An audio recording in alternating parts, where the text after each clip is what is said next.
and not just for the normal reasons of public speaking, although that's there too. But it's also because I want to say something meaningful, and I've been overwhelmed by the enormity of what is happening right now. And there's a particular set of circumstances which have also been feeding into my confusion and denial. And that is because the last time that I stood on this stage, it led to a 3-year legal battle, culminated in London's High Court, in which it felt like I was on trial for my life, because I was. My career, my reputation, my finances, even my home was on the line. All because I came here to warn you that I didn't think democracy was going to survive the technology that you're building, however incredible it is. In fact, I was the person who almost didn't survive, and pretty much everything I was warning about is now coming true. I can't sugarcoat it. It's a bit of a head fuck. I have a lot of emotions about coming here, and Ted also, I suspect, is feeling them too. But what actually I finally realized yesterday is that the denial and the confusion that I've been feeling is maybe what you're feeling too. I felt powerless for a really long time. So if that's what you're feeling, I get it. But we have to act now. My alarm system is ringing again. There are things that we can do. In my case, I survived, and you will too, but it's by learning how to fight back. This is my guide, and it has to start with naming it. It's a coup. I know you probably don't want to hear that, and especially here, but we can't fight it if we can't see it, and we can't see it if we don't name it.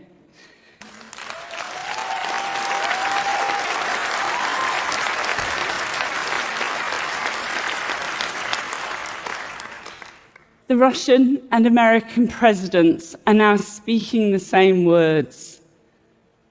They are telling the same lies. We are watching the collapse of the international order in real time, and this is just the start. Coups are like concrete. When they stop moving, they set. It is already later than we think. This image, some of you in this room might know these people. I call it tech bros in hostage situations. It's a message to you. This is Putin's playbook. He allows a business elite to make untold riches in exchange for absolute loyalty. Some people are calling this oligarchy, but it's actually bigger than that. These are global platforms. It's broligarchy.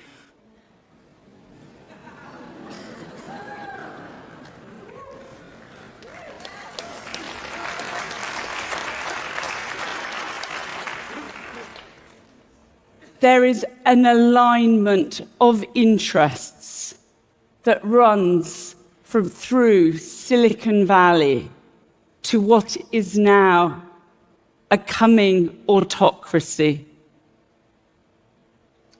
It's a type of power that the world has never seen before.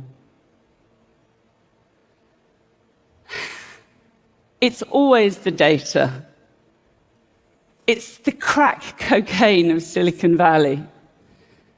You know, the first thing that Elon Musk did was to send his cyber troops into the US Treasury to get access to the data. That is not a coincidence, it's a hack. That data is now feeding AIs that are choosing who to sack and who to replace. Sorry, eliminate fraud and waste. When we broke the Cambridge Analytica story about the harvesting 87 million people's Facebook data, people freaked out, rightly. This is chicken feed compared to that. But it is the blueprint. It's always the data. Which is why it's so important that you start thinking about your private life. The oligarchy doesn't want you to have one. This is the old headquarters of the East German secret police. They kept detailed files on almost 1 in 3 of their citizens. That is nothing compared to what Google has on every single one of us and hundreds of other companies. The entire business model of Silicon Valley is surveillance. It harvests our data in order to sell us stuff. We are already living inside the architecture of totalitarianism.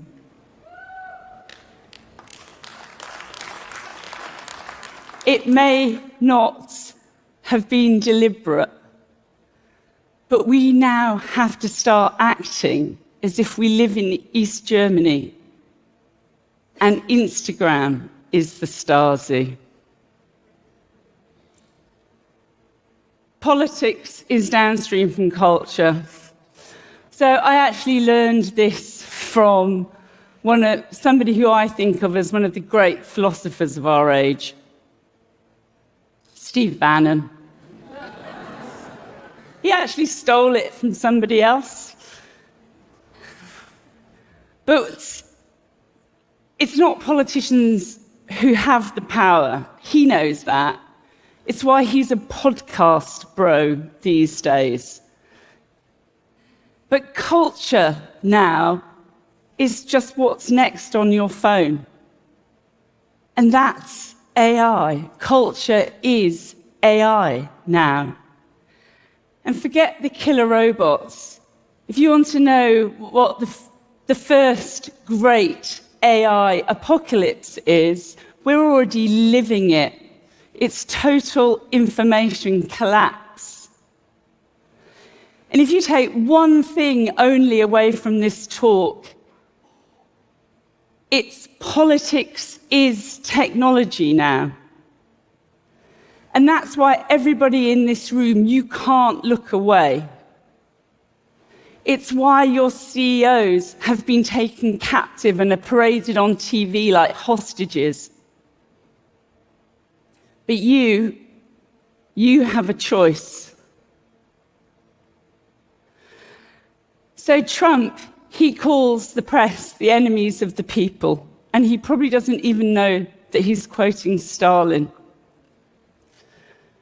So what happened to me is a playbook, and it's now coming for all sorts of other people.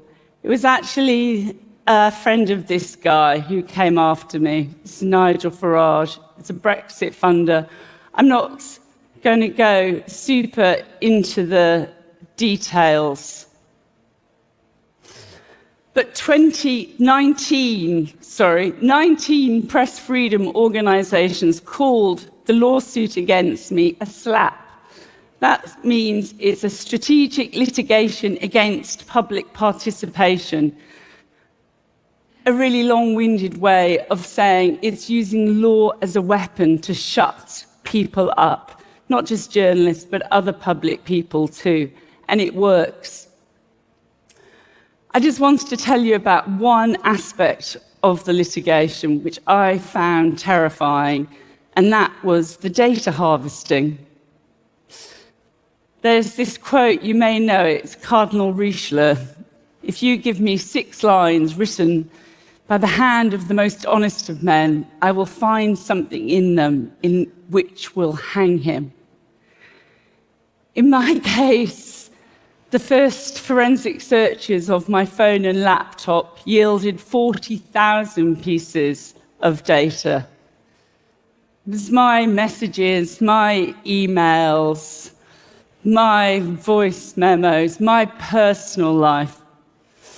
And the whole thing about this, the attack which came from me, was really personal. Because the thing about this litigation is only one part of the playbook. It was also this sort of massive online campaign of abuse,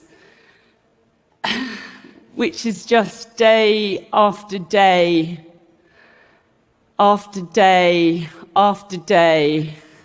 Because my most unforgivable crime was reporting while female. It was a digital witch burning. And I believe that this man came after me personally, not The Guardian and not TED. It was because I looked like the weakest link. But he was wrong. And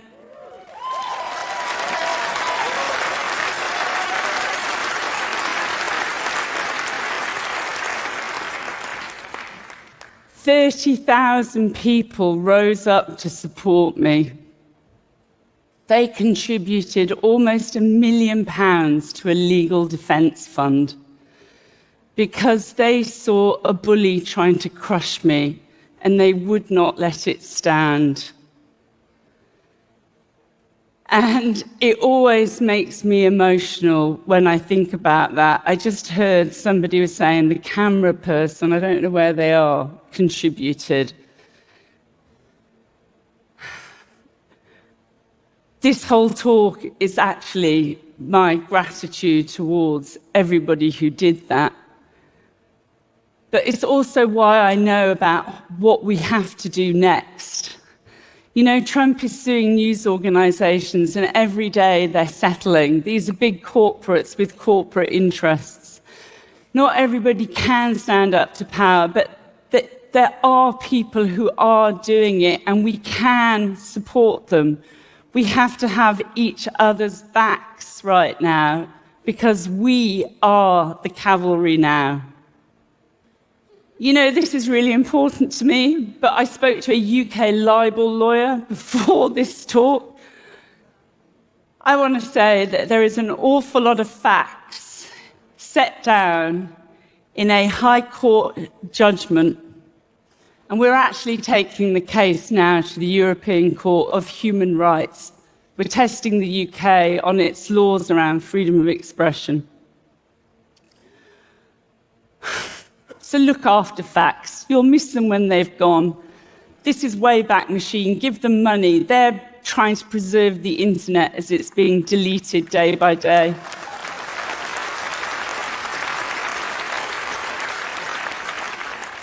History is our best chance of getting out of this. You know, you probably know this phrase, do not obey in advance. That's Tim Snyder, who's a historian of authoritarianism. We now are in techno-authoritarianism. We have to learn how to digitally disobey. That can be as simple as the drop-down box. Don't accept the cookies. Don't give your real name. Download Signal, the encrypted messaging app. Don't bomb Yemen. Don't add the editor of The Atlantic to your group chats.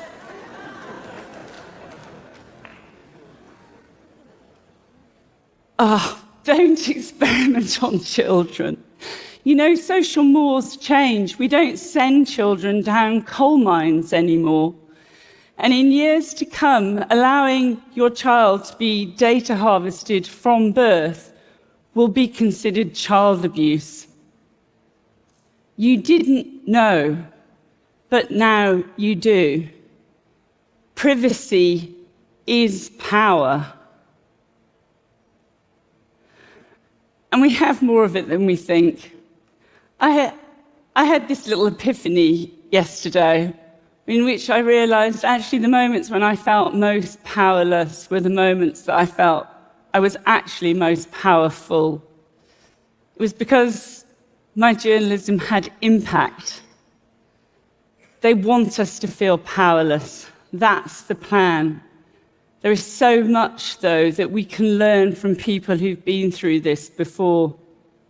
Alexei Navalny, the leader of the Russian opposition, he always talked about a beautiful Russia of the future. He painted a vision. There is a beautiful internet of the future, free from corporate capture and data tracking. We can build it. It is going to take a movement, but we can learn from movements that there have been before us. This is my colleagues and I on strike in December because my news organisation, The Guardian, decided to sell our corner of it, The Observer, the Sunday title. And it was a battle we really didn't need at this time, and we didn't actually win. But, you can't win every battle, but you definitely won't win if you don't fight.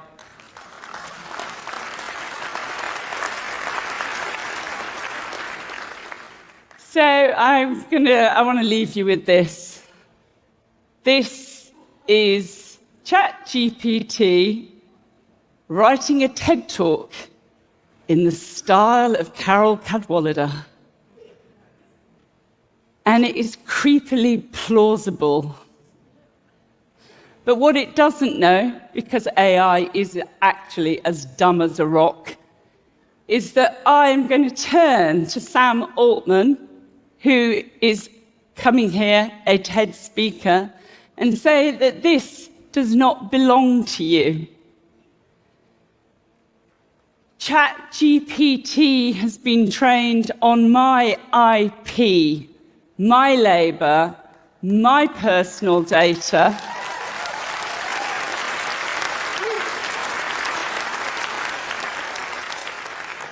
And I did not consent.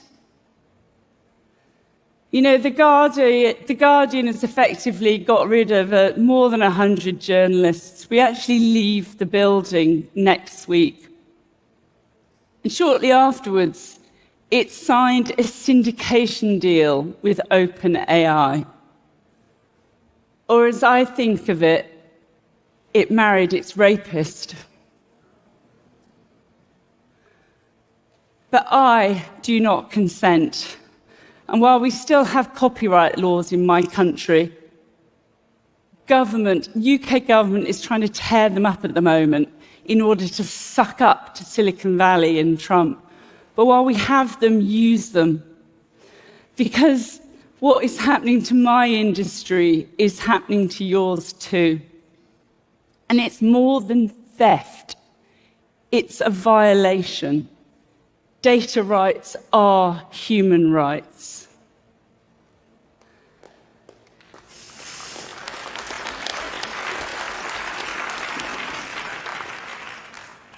In 2019, I came here and I called out the gods of Silicon Valley. I was wrong. Sam Altman, Mark Zuckerberg, Elon Musk, you are not gods. You are men and you are careless.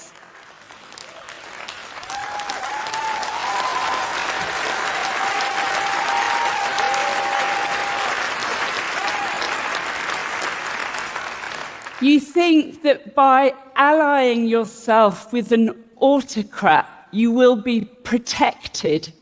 That's not how history works. It's not even how oligarchy works. This is Mikhail Khodorkovsky. He was an oligarch until he was sent to Siberia to prison for 10 years after Putin tired of him. You are sucking up to a tyrant who is trying to destroy the laws who made your businesses possible. You're collaborators. You're complicit in a regime of fear and cruelty. But the rest of us, we all here, we have a choice. I chose to come back to TED because I'm reclaiming my story, my words.